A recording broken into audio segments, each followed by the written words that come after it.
Welcome to Kenton Teaches. Enjoy the video. In this video, I will explain how to make pasta from wheat. To begin, gather your essential ingredients: high-quality durum wheat flour, fresh large eggs, and a small amount of salt. Having everything ready on a clean surface makes the process much smoother.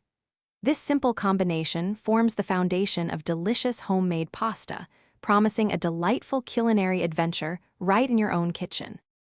Next, we'll mix and knead the dough. On your clean surface, pile the flour and salt, then form a well in the middle. Crack your eggs directly into this well. Gradually incorporate the flour from the sides into the eggs, mixing until a shaggy dough forms. Then, knead the dough vigorously for approximately 10 minutes until it's smooth and resilient, indicating proper gluten development. After kneading, the dough needs to rest.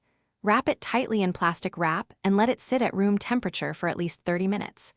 This resting period allows the gluten to relax, making the dough much easier to roll. Once rested, divide the dough into smaller, more manageable pieces.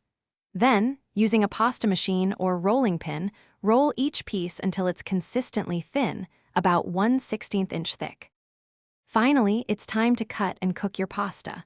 Once your dough is rolled thin, use a pasta cutter or a sharp knife to create your preferred shapes, like fettuccine or tagliatelle. Lightly dust the cut pasta with a little flour to keep the strands from sticking together.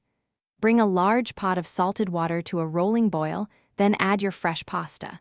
It cooks quickly, usually in just 2 to 3 minutes, so watch it closely. Thanks for watching. Please subscribe if this video was helpful.